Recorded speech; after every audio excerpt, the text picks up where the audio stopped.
করেছে মৃত ব্যক্তির ইন্তেকালের পর এই যে 4 দিনের অনুষ্ঠান বা 40 দিনের অনুষ্ঠান, এই অনুষ্ঠান করা জায়েজ কি না জায়েজ? দেখেন, মৃত ব্যক্তির ইন্তেকালের পর মনে রাখবেন, মৃত ব্যক্তির ইন্তেকালের পর সব ধরনের ইসালে সওয়াব বৈধ। আগে মূলে আসবেন, মূল জিনিসে আসলে সবকিছু সহজ হয়ে যাবে। মনে রাখবেন, আল্লাহ সুবহানাহু ওয়া তাআলা উম্মতে মুহাম্মাদীকে 18টা বেশি মর্যাদা দিয়েছে, অন্যান্য নবীর উম্মতের চাইতে বেশি মর্যাদা দিয়েছে 18টা। এই 18টার মধ্যে 16 নম্বর মর্যাদা হচ্ছে উম্মতে মুহাম্মাদীর, সেটা হচ্ছে জীবিত ব্যক্তিরা মৃত ব্যক্তিদের জন্য দান সদকা ইসালে সোয়াব ক্ষমা প্রার্থনা করার অনুমতি আমার আল্লাহ দান করেছেন। একটু জোরে বলেন না সুবহানাল্লাহ। এই অনুমতি দান করার পর সর্বপ্রথম আমার নবী তার মায়ের কবর জিয়ারত করেছেন। একটু জোরে বলা যাবে কি সুবহানাল্লাহ? তাহলে এবার আসেন, সাহাবাই কেরামদের আদত কি ছিল? মনোযোগ, সময় যেহেতু কম, আমি এত দলিল আমি বলতে পারবো না, শুধু সময়ের জন্য। এবার আসেন, সাহাবীদের আমল আমরা দেখব। কেন? কারণ আমরা নবীকে দেখে কিছুই শিখতে পারি নাই, আমরা নবীর জামানা পাই নাই। নবীকে দেখে যারা শিখেছে তারা হলো সাহাবাই কেরাম। কথা কেন কেন ঠিক কিনা? সাহাবীরা কি করতো? মানুষ মারা গেলে, একটা মৃত ব্যক্তি মারা গেলে সাহাবীদের কর্ম কি ছিল?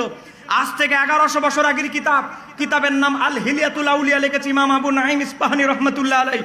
সেই কিতাবের 4 নম্বর খণ্ড 11 নম্বর পৃষ্ঠা, ইমাম জালালউদ্দিন সুয়ুতীর শরহ সুদূর 141 পৃষ্ঠা, ইমাম সুয়ুতীর তাফসীরে দুররে মানসুরে 5 নম্বর খণ্ড 38 পৃষ্ঠা, এমনকি ইমাম সুয়ুতীর ফতোয়ার কিতাব আল হাবিলিল ফতোয়া 2 নম্বর খণ্ড 216 পৃষ্ঠায় উল্লেখ করছেন, কয় কি হযরত বিখ্যাত তাবি তাউস রহমাতুল্লাহ আলাইহি বলেন, যিনি 350 সাহাবী থেকে হাদিস বর্ণনা করেছেন। কত বড় তাবি! হযরত তাউস রাহমাতুল্লাহ আলাইহি বলেন, ইন্নাল মাউতা, নিশ্চয় মৃত ব্যক্তিদের কি হয়? হযরত তাউস রাহমাতুল্লাহ আলাইহি বলেন, ইফতানুনা ফি কুবুরিহিম সাবআন, 7 দিন পর্যন্ত মৃত ব্যক্তিদেরকে কবরের মধ্যে ফিতনার মধ্যে রাখা হয়, পরীক্ষা নিরীক্ষা করা হয়। এজন্য সাহাবীরা একটা কাজ করতেন। কি করতেন? বর্ণনাকারী তাবি তাউস রাহমাতুল্লাহ আলাইহি বলতেছে, ফাকানু ইস্তাহিব্বুনা আইয়ুতআমা আনহুম তিলকাল আইয়ামে।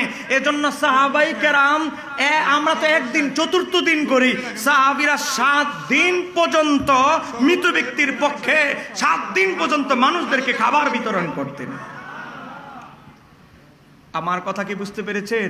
ওই তাবি বলতেছে, সাহাবায়ে কেরাম আইয়ুতআমা আনহুম তিলকাল আইয়ামে, সাহাবীরা মৃত ব্যক্তির ইন্তেকালের 7ম দিন 7 দিন পর্যন্ত তার পক্ষ থেকে মানুষদেরকে, গরিব মিসকিনদেরকে খাবার বিতরণ করতেন। আমার আশিকে রাসূল ভাইরা, সাহাবায়ে কেরাম যদি 7 দিন পর্যন্ত খাওয়াইতে পারে, আমরা একদিন খাওয়াইলে কোন অসুবিধা আছে? একটু জোরে বলেন, অসুবিধা আছে? আমার বাবারা ভাইরা, তারা বলে নবী কোনদিন মৃত ব্যক্তির খাবার উপলক্ষে গিয়েছে? অবশ্যই গিয়েছে। মেশকাত শরীফের হাদিস দেখেন, মেশকাত শরীফের হাদিসের মধ্যে এসেছে, মেশকাত শরীফ হাদিস নম্বর 5942, একজন সাহাবী মারা গেল, তার স্ত্রী নবীকে দাওয়াত দিলেন। নবীকে দাওয়াত দেওয়ার পরে আমার নবী তার দাওয়াতে গেলেন। যাওয়ার পরে আমার নবী কিছু লোকমা নিয়ে চিবাচ্ছেন কিন্তু গিলতেছেন না। তো সাহাবাই কেরাম হা করে তাকিয়ে আছে, আমার নবী না খাওয়ার আগে তো আর সাহাবীরা খেতে পারে না। সাহাবীরা বলে, খাবার যেহেতু নবী গিলতেছে না, মনে হয় খাবারে কোনো না কোনো ভেজাল আছে। সাহাবীরা খাবার প্লেটে রেখে দিল। আমার নবী বললেন, এই সাহাবী দাওয়াতকে ডাক দাও, মহিলাকে ডাক দাও। মহিলাকে ডাক দাও হলো,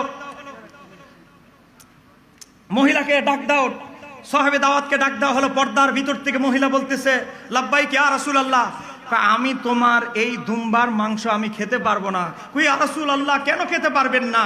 কয় তোমার এই দুম্বার মাংস যে দিয়েছো, দুম্বার রান আমাকে বলতেছে, ইয়া রাসূলুল্লাহ আপনি আমাকে ভক্ষণ করবেন না। কয় কেন না? এটা ঋণের সাথে সম্পর্কিত, এটা যে ক্রয় করা হয়েছে, এখনো ক্রয় মানে যিনি বিক্রেতা তার ঋণ পরিশোধ করে নাই, টাকা দেয় নাই, যেহেতু এটা ঋণের মধ্যে ঝুলন্ত, এই খাবার আপনি গ্রহণ করবেন না। একটু জোরে বলা যাবে কি সুবহানাল্লাহ? মহিলা অবাক হয়ে গেল। মহিলা চিৎকার দিয়ে বলতে লাগলো, ইয়া রাসূলুল্লাহ আপনি যে আল্লাহর হাবিব, আমি আবারও সাক্ষ্য দিচ্ছি, আমি যখন ক্রয় করতে গেলাম বাজারে, মদিনার বাজারে যখন দুম্বার বাজারে ক্রয় করতে গেলাম, গিয়ে দেখি দুম্বার বাজারে সব দুম্বা বিক্রি হয়ে গেছে। আরে বাবা, আমি তো নবীকে দাওয়াত দিয়েছি, এখন তো মান সম্মানের প্রশ্ন। আমি খবর পেলাম মদিনার একটা গ্রামে একজন দুম্বা ব্যবসায়ী আছে, তার কাছে দৌড়ে গেলাম।